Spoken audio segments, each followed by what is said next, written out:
played for the Russian U18 program last year, but Gritsuk got drafted. I had him at like 50th overall. He ended up going somewhere in the 5th round. But Chinakhov did not get drafted. Well, this year, frickin' Chinakhov went 21st overall. So what do you think Columbus thinks about Gritsuk? Because I'm telling you, if Columbus watched Gritsuk, or if they watched Omsky Yastrzemski to watch Chinakhov, which they clearly did, then they watch Gritsuk. And Gritsuk is freaking good. And the Devils have him, I would say almost equal. And so in a way, you could say that if you did a redraft, maybe Gritsuk would be close to a 1st or 2nd round pick in 2019. I mean, it would be tough because it was a deep draft class. But the Devils, I think, when I look at their farm system, they are loaded at so many positions, not just because of the high picks, not just because of the trades that they've made, but really it is going to be like Detroit, where you're going to have ridiculous competition at every position. The only difference, though, is that the Devils looks like they're set in goal. It looks like they're set at center, right? The Red Wings don't have a Hughes or a Hischier. They don't have a potential franchise center at all. They have Larkin, and he's getting up there. He's almost like 25. And would you call him a franchise center? I wouldn't. No. So the Devils are set up really well. The one thing, if you're a Devils fan right now, you have to do 2 things. You got to forget about where the kid was drafted. You got to forget about where Mike McLeod was drafted. You got to forget about where Zacha was drafted.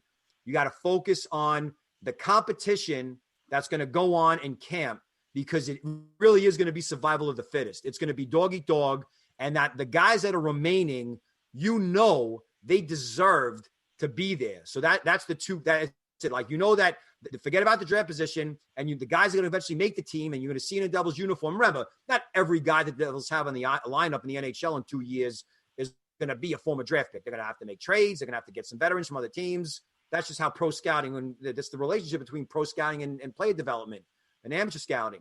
But it might take another year or 2, maybe 3, who knows? But really, I like that, even though this was a different regime, right? This was the Fitzgerald regime. Last year was the Shiro regime. It's a nice compliment that they went for the speed and the skill and the offensive types after last year focusing more on the defensive physical types. And, following up on that, like what you're saying with the Devils and stuff, with the competition and stuff, maybe we can touch a little bit on, like, Ty Smith here a bit, kind of the prospects the Devils also, like, have acquired, like, via trade and stuff. Like, they just signed Riley Walsh a couple months ago. I know a lot of Devils fans were worried about that, wondering if he would opt for free agency after the following season, and then they acquired Nolan Foote from Tampa Bay in that Blake Coleman trade, right? So, and they have Kevin Ball and whatnot. So maybe kind of touch on those guys a little bit, give Devils fans a little more perspective on those guys. What can we expect them to become, and where you see them playing next season?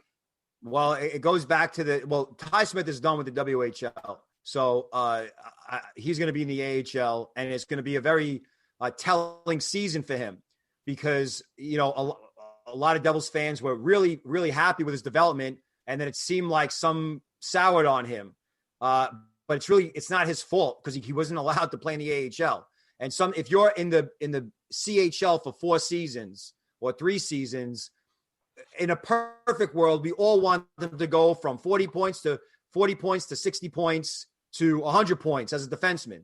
And that's just not reality. Like, he played for a really good team in Spokane.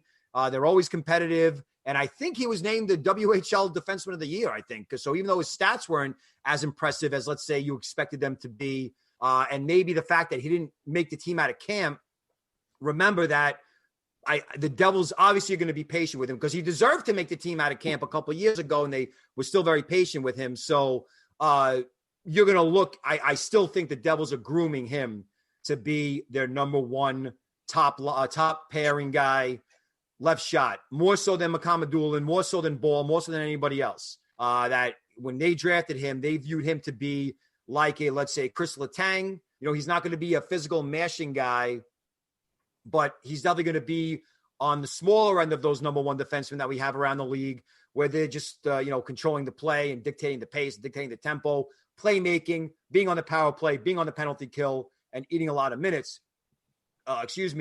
So that I still think that is the plan for Smith, that you'll see him in the AHL next season. It's going to be a young team. There's only one puck to go around, so you don't expect him to come out and have a 60-point AHL season. He's probably going to have to make some adjustments to his game. As far as ball goes, I mean, he's big and physical and can skate. He's 6'5", and he's the guy that you want on the ice late and close. And he's an open ice hitter. You got the whole Ottawa connection with Holscher and Kotyuk and Graham Clark. The Devils love Ottawa, the 67s. And that's why I was a little surprised. And some Devils fans were like, why not draft Jack Quinn? But I think Holtz is a pretty good option if you're going to go, if you not draft Jack Quinn. But in any event, the guys they acquired in the trade for Hall and Merkley, all right. I mean, he seems NHL ready. He was drafted in 2015, and he's produced multiple times in the AHL. It's just a matter of, I guess, finding his role at the NHL level, maybe give him a shot on one of those top two lines. But, remember, he's a left wing, and, you got, I think, Palmieri and Gusev, right? Aren't they left wings? Well, Palmieri typically plays right wing, but all right, right wing. Gusev can play both. Yeah. So you got Johnson, Andreas Johnson. So where's he going to fit in? So, maybe you want to see what Merkley can do, but I definitely think that he's done with the AHL. He's not a big guy, but he's an energetic, kind of scoring, multi-purpose Swiss Army knife type of the smaller forward. But he's got nothing left to prove in the AHL, and you might run the risk of kind of ruining him or blocking him. But again, he's going to have to earn it out of camp. The other kids that you mentioned, who were the other ones you mentioned? Oh, Schnorr. So Schnorr was another kid that they got, and he's been a big point-producing center in junior, but he had a little bit of an adjustment, right, this year in Binghamton. A very deep team, a lot of young kids there, kids that were already drafted by the Devils, so he wasn't the original Devils draft pick, and they had to kind of find his way around. But remember, it always goes back to competition. It always goes back to doing whatever you can, right, to outplay and outperform the other guy, to be coachable, to be receptive. A lot of these top scoring prospects, they're so used to being the number one guy, so used to it. They were number one at every level, and it's not until they get to the AHL where they realize, they're not the number one guy anymore. They're not even the number 5 guy anymore. They're the number 25 or 24 guy, if you really think about it, when you have all these kids converging on one place.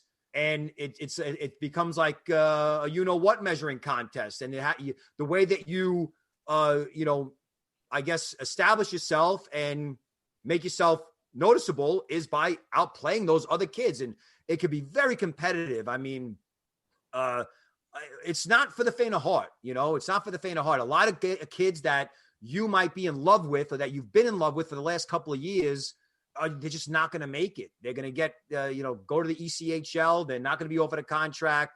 And if you look at all the prospects now, so all these kids the Devils have drafted, right, this year and last year, think about all the kids that the Devils drafted in 16 and 17 that were in Binghamton already. And that unit in Binghamton they're pretty tight knit now. They improved. They would have been a playoff team.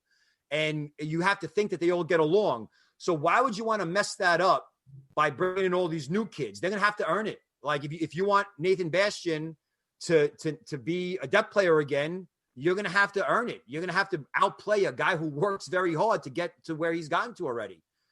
So even if a guy like Mike McLeod or Pavel Zacha, if they're a third or fourth line center and the Devils are one of the top teams in the East, and Jack Hughes is an all-star, and Alexander Holtz is scoring 35, 40 goals, who cares where he was drafted? Who cares? You're not going to have 12 forwards with 40 goals and 40 assists and 6 defensemen with, 70, 80 points. Everyone's going to have to find a role, and it's about that coachability and having a team-first attitude. Coaches hate guys that put themselves and their stats ahead of the team. Those are the guys. When you see a guy get traded 6 times in 8 years or 3 times in 4 years, probably was because he put himself or, his stats ahead of the team. Not all the time, but, more than likely. And you can never have enough depth at any position. That's just yeah, it's great. Depth is great. That's why the teams that have had 3 or 4, 5 picks in each of the last few years, they're going to be jumped by the teams that have had 8, 9, and 10, because they're really going to get guys that have earned their jobs. and really were able to distinguish themselves in a tougher environment. I think that carries over into the NHL.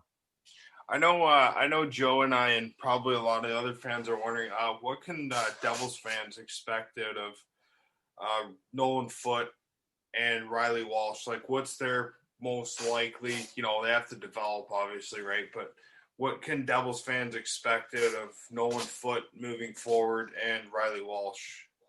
I was shocked Tampa traded him. I was absolutely shocked. Now, listen, they won a cup. I'm going to assume that Blake Coleman was a fan favorite, and as tough a season as it was for you guys, when you lose a guy that you kind of like are attached to, it's tough. But I mean, they got Tampa's best forward prospect, and Tampa drafts really well. That's what it was surprising. It wasn't like he regressed. Nolan Foote was trending upward and upward and upward. I mean, he is a physical, tough, dual threat winger. I mean, this guy's mean. He's not like mean in like a demonstrative like way. Like he has this look on his face where he wants to mash you, like freaking like Mike Peluso from back in the day, or with Randy McKay, looked like a guy who wanted to beat you up. But Foote, he's so thick and strong, but he's nimble. Like, he's got this deceptive speed about him. He might not look like a classically good skater, might have a short stride, might look choppy at times, but he can move. And he could fool defensemen. He could go inside out. But really, the shot, the ability to create his own time and space, I mean, to just destroy and outlast people on the boards. Very surprised at Tampa Bay. It must have hurt them bad to give him up, because remember, Steve Yzerman drafted him. That was his did Yzerman draft him? No. Before Brisebois. Brisebois drafted him. So it wasn't an Yzerman pick, but still. So Brisebois is a new GM, and he has his first round pick, and he drafts this kid, and then they trade him for a guy like Coleman. That shows you how desperate they were to erase the memory of getting swept by Columbus, and it cost him. So I think he's a fantastic prospect. I think he's right now number one. I don't want to say. I mean, between Smith and Holtz, I don't know, man. Foote is freaking good. That's all I'm going to say. He's freaking good, and Devils fans are really going to like him play. And there's actually a little. If you take away the stats, and I'm not comparing him to the kid, but he plays a game similar to Lafreniere, where it's like a physical, mean, in-your-face type of a off-the-puck, on-the-puck game. But, the puck skills, obviously Lafreniere's on another level, but he's not that far behind them. I mean, Foote, if you saw him at the World Juniors, what he could do with all that firepower on one power play for Canada, he was lethal. And so very, very good acquisition for the Devils. It definitely, if you're going to trade a fan favorite, you better get something good in return. They definitely did. And the other guy was Riley Walsh. Yes. Right? Puck moving defenseman. I mean, he's got good size, but when you play in the ECAC, it's not necessarily an open, free-flowing type of game. It's usually pretty close checking, but Harvard plays that up-tempo game, and they like their defensemen to be active and activate. So, he could skate. He could run the power play. He could shoot the puck. I mean, a very smart kid, very smart kid. His defense has come a long way, really has. I never viewed him as a bad kid in his own end off the puck, but clearly he's a guy that you could have on the ice now, not worry about him making a bonehead decision with the puck, which he never really did in the first place. But he could handle bigger guys. He could have that active stick, really quick. That transition from defense to offense is very rapid. So I think, is he a right shot? I think he's a right shot. Yeah. So now you have that. So the left side, you got Ty Smith, you got McConnell Doolin, you got Bull, you got a lot of firepower on the left side. But the right side, I think you got Case McCarthy, and Case McCarthy's more like a physical type. I don't know if Edwards is a righty. But Walsh is probably the guy that maybe, if you're going to create a second power play unit, you're going to have that guy on the right side, because I think ideally you want to have a McConnell Doolin Smith pairing as on the top power play unit. But I'm thinking of like a fantasy standpoint. Yeah. One of the guys, you're talking college hockey right now. I've been following Artane Talvitie, the kid from Finland. The Devils drafted recently. He played with Capo Kakko in the 2018-2019 World Juniors. They eventually won gold over USA. What do you think of